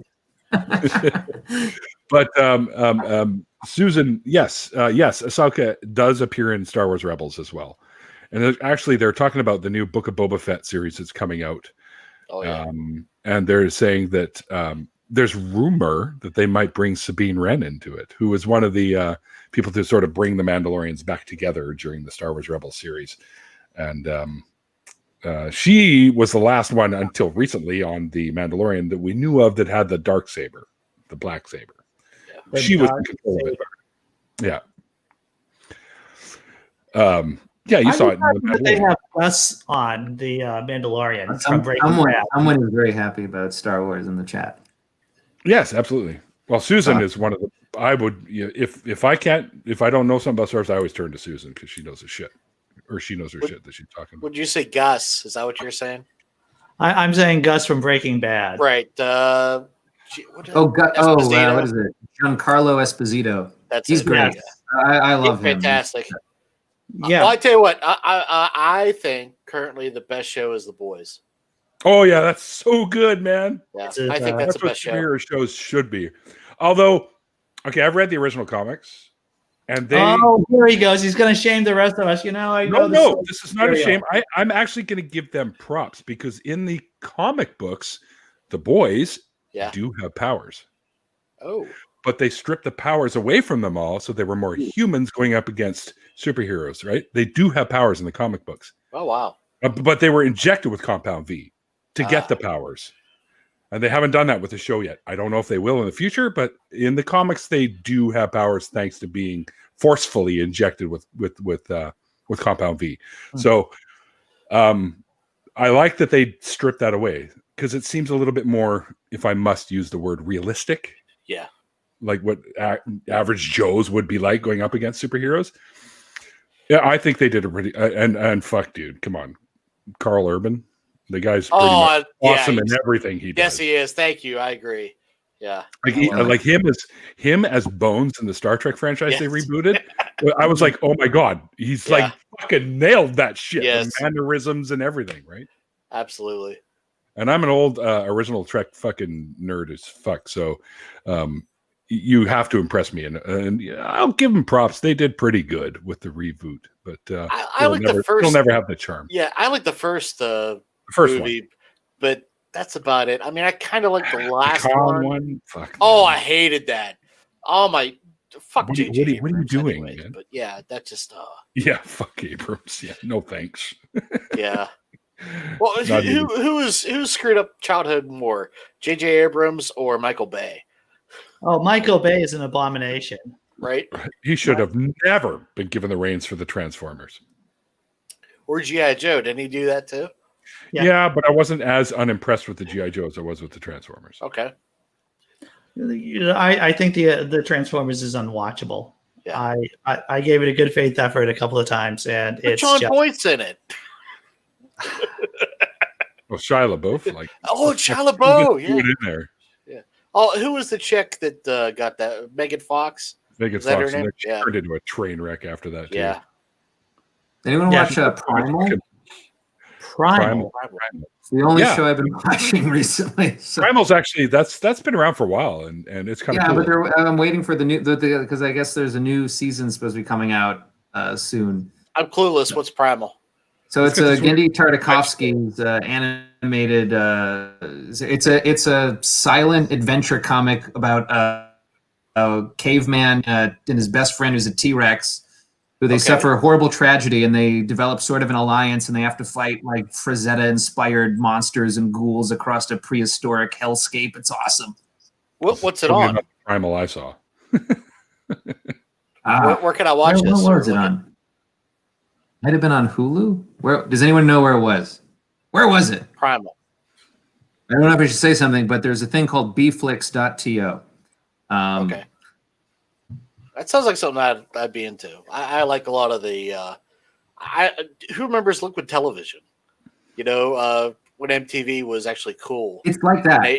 It's like that's kind of. I like that shit. It's an Aeon Flux, the Max kind of vibe to it.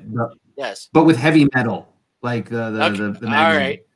I googled it, and it's Gendy with two N's. Tardovsky's Primal. Yeah. And it sounds Russian and very dystopian just for the fact of his name. And I know I'm being somewhat improper when I say that. But that's how it strikes me. Where does it say it's at there? Where does it say? Let's take a look. And this is the log line for it, the one-sentence description of the piece. At the dawn of evolution, problems with that. We'll get back to that, put a pin on it. A caveman and a dinosaur on a brink of extinction bond over unfortunate tragedies and become each other's only hope for survival in a treacherous world. And it's on Adult Swim. Adult Swim. Cool. Okay. They're doing good stuff. They always have. Thanks, John. It's not the fucking Flintstones, okay? People and dinosaurs did not exist at the same time. There's a lot of stuff that probably didn't happen in this show. I'll tell you this. I saw the movie Parasite, the one that got all the awards. Oh yeah, it's great. Show. Is that and is that not just a Sunny in Philadelphia kind of story that went wrong? I love that show, by the way. Right? Because it's a scam, and they all kind of screw each other. It's great. And it was what yes. And this is how knowing too much about the source material may ruin the actual film. It's like I just, I saw it and I go to my girlfriend, this is the Sunny in Philadelphia's plot in Korea. This is what this is. Yeah. Yeah, I could see that for sure. And did I watch every single episode of Sunny in Philadelphia? Did I think make so. my girlfriend watch every single episode of Sunny in Philadelphia? Yes, I have. It's a good show. Yes, It's I have. worth it. It's on for another couple of seasons too. They just signed a deal. I'm Yeah, they pretty got excited. renewed for like 4 more seasons, which is wild. That's a long-running show already. So- It's a very long-running show, which is know, impressive. I made this argument with somebody earlier that you think about shows that are just outside the mold but still push the envelope, and it's really hard to find those shows anymore. And of course, the quintessential show has always been All in the Family, right? Oh yeah. Right. And to me, I think this is the only show that I could think of nowadays that still does that. You know what I mean? Because they're always political, they're always kind of pushing the envelope, but they're always still funny. Now, a lot of people say, say South Park, but I think this is still it's funnier in a way. I don't know. South Park is a totally different kind of humor, though. Sure. I like both shows. I don't know. Oh, I do too. Yeah. I love the when Mac talks about evolution, how evolution isn't real, and if you believe in science, then you're a bitch. I thought that is so perfect, so perfect. I'll just That's watch the best creationist argument I've heard. Yeah. Science. Great. See, we bring it all around back to the poop. Science is for Call back to the nerds. poop. But like the one where they do about gun control, where like they break up into groups and either groups on one side and then they switch sides, and you know what I mean. They just find a way to tackle the dynamics of the argument and still make it funny. It's really well done. It's very well drawn characters. Yes, and they're all super unlikable. Yes. And Well, I love it's them all. Philadelphia too. So. That's what it is. Anyone from Philly watching, we apologize. I don't. Seamus does not reflect the attitude of Philly. As Bill Burr would say, F Philly. Right? Oh my God. If you haven't seen Bill Burr, like insult thousands. It's fun and it's painful because like it's very like, oh man, the crowd turns on him and he's like, all right, I don't care. 5 minutes left. And he keeps whipping them. For like, I don't know, maybe it's 15 minutes. He just insults the crowd with abandon. It's beautiful. He shames them for having a statue to Rocky Balboa rather than an actual athlete. Because again, the accusation is that, you won't honor the black guy. You'll honor a fictional character. White. Anyway. How racist is Philadelphia? What's the scale? Well, I tell you what. Hey, you're from Like Boston, the Richter bud. scale. You're from Boston, and yeah. Boston gets a lot of shit for racism. know, So the I don't thing know which is worse. Honestly, I mean, I think you could be objective.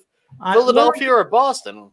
If you Google Boston and racism, I'm sure there's gonna be the picture, the image search of that dude with the American flag, the white dude from Southie beating the fuck out of someone who's not white with the American flag, who's just saying, "Hey, maybe busing isn't a bad idea." That's what you get if you probably Google Boston racism right there. I just remember the Montreal Boston series where Subban scored in overtime, and then it was just a bunch of just racial slurs that were tossed about because, for those that know hockey, Subban's not a white guy. So, he's still not a white guy either. So, but Was anyone checked today? Yeah. But that's the last time I remember, like, as far as like sporting events or sporting fans, like really coming out and dropping, effigies that are racist. And I was kind of surprised. I honestly figured it'd be Philadelphia before it was Boston. So I don't know, man. I just want to say, I remember after a show, I was talking with a comedian who was from out of town. And I'm like, well, and we were in Cambridge at the time. It's like, we're on the other side of the river. There's a whole different culture over here in Cambridge, Somerville. When I tell people I'm in Boston, to get into the nuance of it, I'm actually in Cambridge, Somerville, which culturally, it's like the left bank of America, to tell you the truth. Gotcha. It's a different world over here. When you cross the Charles, it's a whole different world. I'm just going to say this real quick. Every time somebody mentions Boston, the first thing that goes through my head, where everybody knows your name. Oh yeah. It's closed now, isn't it? It's done. No, right?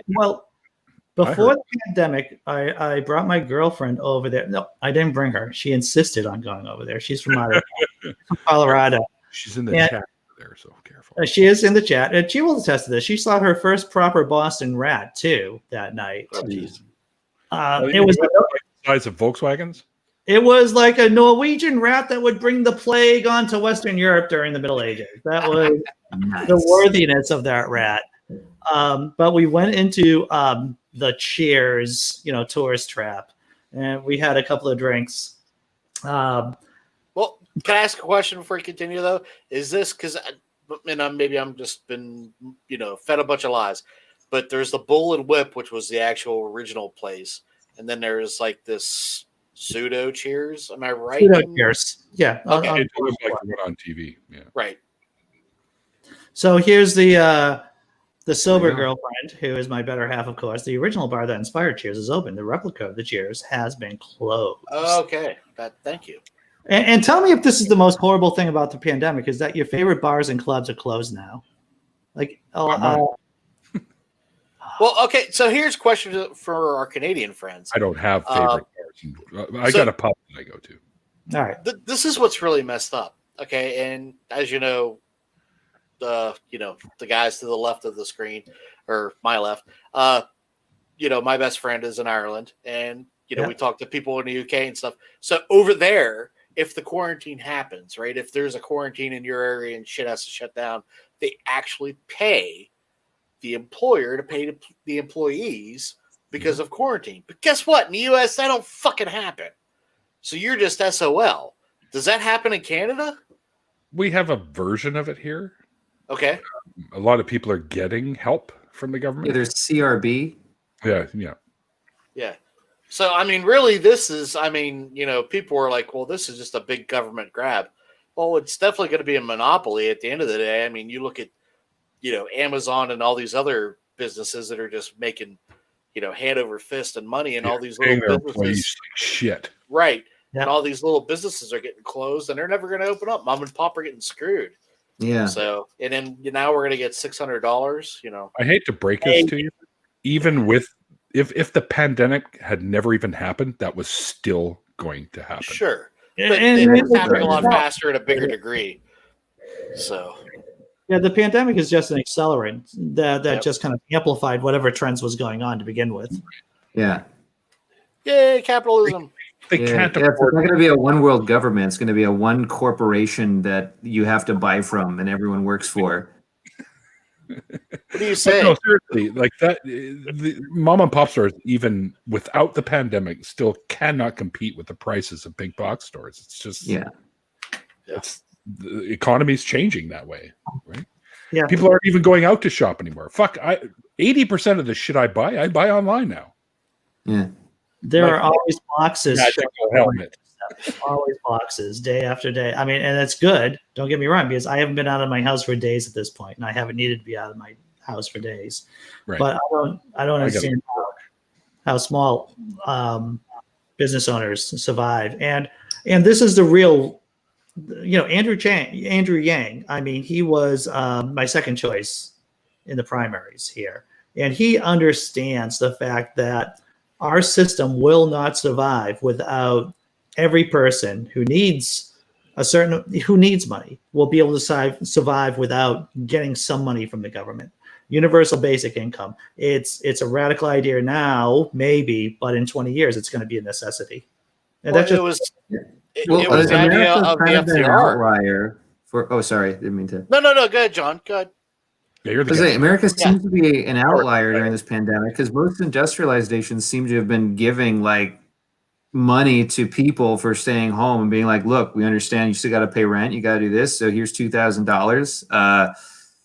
Keep feeding the economy, Right. while you're home. But And America is like, oh, here's $1,200, and then like 8 months later, they're like, 600 more. You got this, right? And I think it's because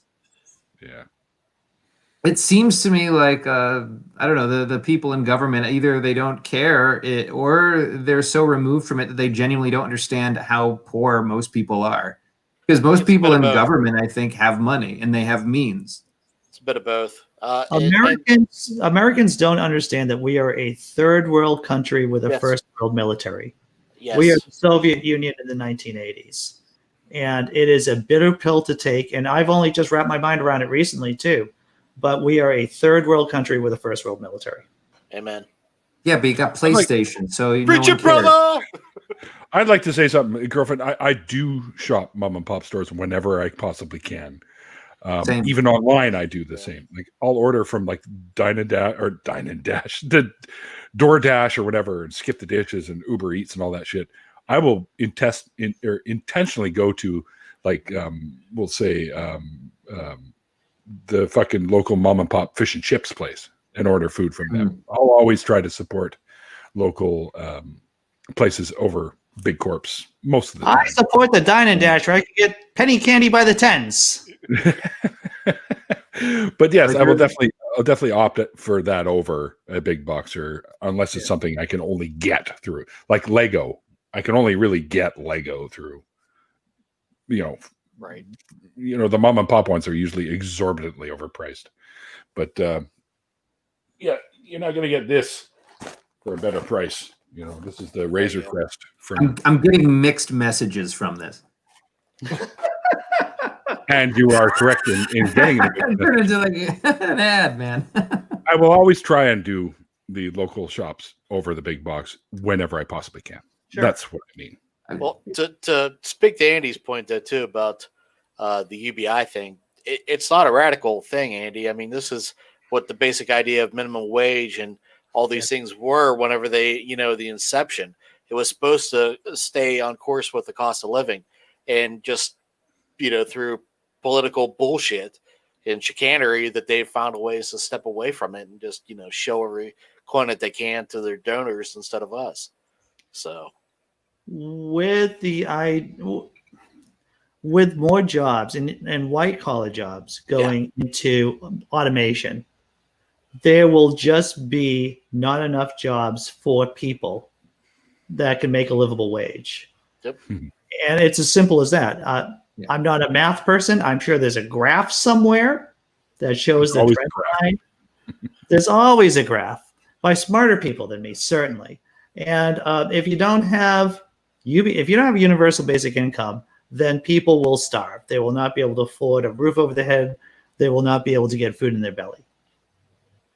So we just need to pay attention to the Georgia guidelines. To answer the job question and to answer the money question, I think you should be able to afford to live working part-time. I think that should be. I mean, the reason why people got to work 40 hours a week is because we've made it impossible not to. And if you want healthcare in the United States, for example, you got to work 40 hours. And even then, it's kind of like, yeah, in the U.S., just rub it in, John. Why don't you? Well, we had to fight to get it to 40 hours too. Even this is true. Before that, it was work from dusk till dawn, and just be happy we give you a fucking wage. I'll tell you what a radical thought is. The idea is that if you work 40 hours, even 32 hours, maybe even 24 hours a week, you should be able to have a full set of teeth. You should have dental care and a full fucking set of teeth. What's so absurd about that? But somehow it is here. Somehow it is. I think we take it for granted for the fact that we're all born into this this weird system that's been sort of pre-built, and none of us seems to like it unless you're born into wealth, and we all just have to live with it. And anytime we ask for can we make it better or change it in any way, that's seen as radical. Yeah, Neil, I'm going to quote you on that. What's that? Oh. That was me. I didn't do that. Was him. James, the other asshole. Well, see, that's good. It's good that you set me straight there, sir. We have two assholes? Oh, wow. Double the shit. So two anyways, hemorrhoids, whatever you want to look at. Right. That's okay. I got one of those donut pillows, so it's all good. I find like as a friend of mine, he was saying how like a lot of people who defend capitalism don't really know what capitalism is, and I found this to be the case too. Because like capital, if you're a capitalist, you own capital. Like you have a stake in it. If you're a consumer, you're not a capitalist. You're just in the system, like all of us. And So now when I people want are defending it, they don't know what it is. Because I had a conversation with somebody who was mad at one of my comics, and she was like, "This is disgusting. You're attacking capitalism." It's like, and she's like, "It should be okay if you want to buy nice things for your family and for your loved ones." I'm like, "What do you? Is that what you think capitalism is? Is doing something nice for your loved ones is capitalism?" And it kind of came around to, yeah, that's what she thinks it is. I mean, she didn't quite say that. I'm kind of extrapolating from her broken argument, but I mean, most people don't know what it is they're arguing for or against, and it's a lack of education on the subject. Yeah, And it's an emotional attachment to an idea that you don't fully understand, whether it's patriotism or religion. You have had an emotional bond between you and this idea that you do not fully understand, and that's a problem. There's a line from the Ben Stiller show where he's playing Charles Manson, and I believe it's "Prison's my mother. I don't know any other way." The Ben Stiller show, man, that was a great show. That was a good show. That was great. Hysterical. Two assholes, a mountain of rabbit poops. Not incorrect. Not incorrect. Not for everybody. Yeah, I love Ben Stiller. I think my favorite of his roles was in the oh fuck, I hate it. I when love my that show. On the Adult Network. Yeah, no, the one with the superhero one they did where he was Mr. Furious. Mystery Men. Mystery Men. What a brilliant fucking movie that was. Makes me so furious. under. And they stayed as true as they could to the actual comic book. Like William H. Macy as the shoveler. Yeah. Garofalo God gave as me a Carmine the talent. Bowler. Digging Or is what I do. yeah, shoveling is, and I shovel well. Yeah. If I was Invisible kid. I'm always invisible when no one's looking at me. Did that movie make money? A little bit. It's got a huge cult following. I mean, even Pee Wee Herman was in it as the spleen, right? Pull my finger, right? Yeah. Like, that Paul was Rubens. fucking brilliant. He's so good though. I like Paul Rubens. I don't care they got caught in a theater masturbating. I've been masturbating in theater and never been caught. So fuck you. No, I have this is going to sound like a funny question, but I kind of mean it seriously. Pee Wee Herman or Paul Rubens was like got in trouble for masturbating in an adult theater. Yep. Yeah. Are you supposed to just go to the adult theater, bank it, and go home? And then rub one out. What Yeah, are right? people doing in there? Like, are they not? Bring some Sandy spray and some napkins and you're gold. Right? Who cares? I'm okay, because it's a different generation, maybe. But when I hear adult movie theater, I'm like, well, what's the point if you're not? Like, 2 points. One, if he was a Catholic priest, he'd be fine. He might be running a church in Vatican City. Who knows? And two, in Boston, right down the street from me, there is still a XXX video store that has little cubicles that you can go in and watch a movie for free. They give you a coupon, and I only know this because I've seen the video on Instagram where they say, "Hey, if you go to this XXX store down on Mystic Ave, this is what happens," and it's kind of crazy. So yes, there are still these outlets of perverseness. Bastions, beacons, if you will. Bastions. Would you like popcorn with your lube? Oh yeah, tons of mice. Why not just use the popcorn topping as lube? There are tons of mice. Come on. Hey, it was good enough for Travis Bickle. What are you guys complaining about? What's that? It's good enough for Travis Bickle. What are you guys complaining about? I mean, come on. You know, weird thing is the first adult movie theater I ever went in was in Israel. Oh wow! Shalom. It was more of a curiosity thing than anything. Me and a couple of buddies were in there, and of course you did see the guys. Of course, you did see the guys with the inconspicuous magazines over their laps. So like that, we got about halfway through. We're like, this is good enough. Let's get out of here. I am picturing a young Neil the 604th atheist in a kibbutz, and the kibbutz just happens to have some kind of weird adult entertainment. No. It was in Tel Aviv. It wasn't in the kibbutz. No, Tel Aviv. And where I lived, they called it kafar, which means village. The village I lived in was called Kfar HaYarok, which is the green village. Yarok is green. So I lived there for a couple of years. 2.5 years. Tons of my says extra butter for Neil. Oh, give me a few minutes. You'll have extra butter. But anyways, but it's out of my different kind of butter. It's nut butter. Anyway, so Not a butter. Nutter butter. Nutter butter. I like it. Don't eat All right. those. We're getting down to the end of the 2 hours, and somehow We are. 2 hours have actually passed since we started doing this. I don't know how this happens. Apparently, we've done it a bunch of times before this. Half a dozen. Yeah, right. It's weird. Talk about whatever the hell you're doing.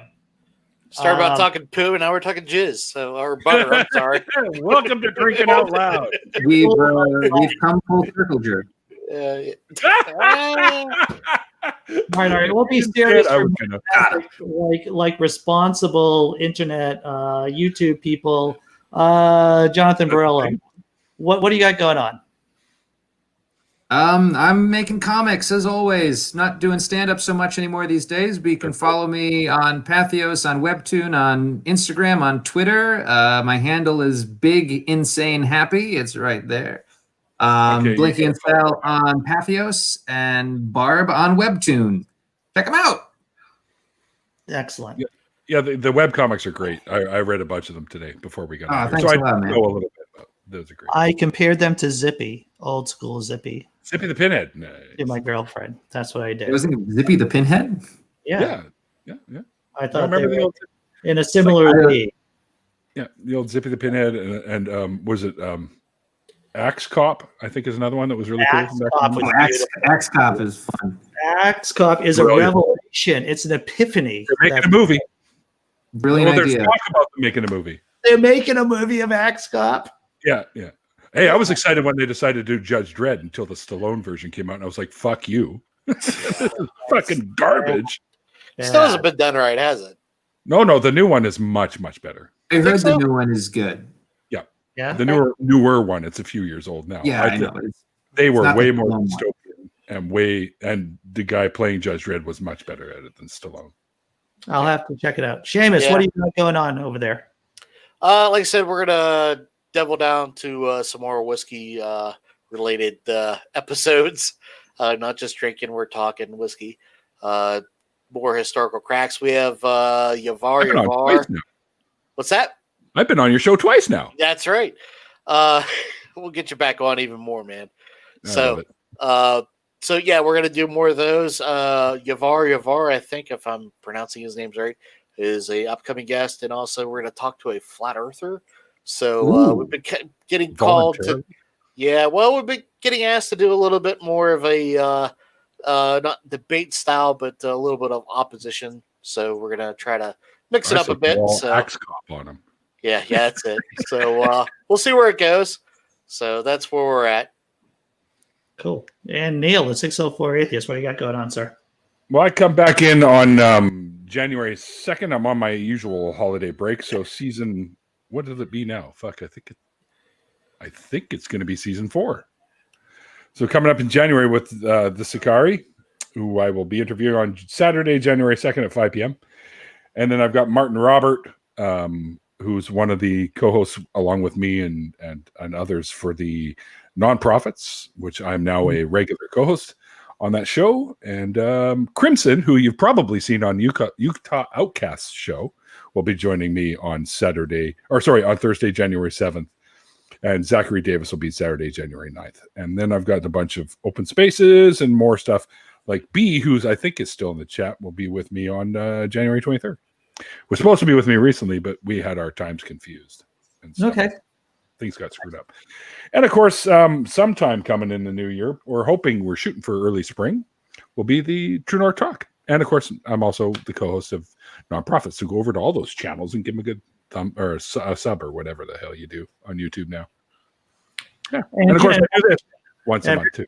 People, whoever's watching this, should be subbing to subscribing, because subbing sounds weird in a sexual context. They can sub. They can sub. I'll let them. I demand it as a dom. Well, own it. You gotta own it. Everyone knows, if you're on this channel, then you already know who I am. And blah blah subs. Hit the like button for this intriguing conversation about the Mandalorian and free will, weather systems, and everything. I don't even know. I don't even know how we spent the last 2 hours, gentlemen. But I know that I've had a lot of fun. Yeah, me too. And Always one fun. little quick comment for your chopped off hand, who says you can leave me out of your next trip to the porn theater. Why would we want to bring you? You chopped your hand off. What good are you? Yeah, right. All right, everyone in the chat, That's why he thanks made a lot. you. And everyone, Sláinte. Jonathan Borello, Seamus, Neil, thanks for coming on. This has been a lot of fun, guys. Always. See you guys in a month. Yeah, in a month. They'll come up fast. We'll talk to you all later. And it's a live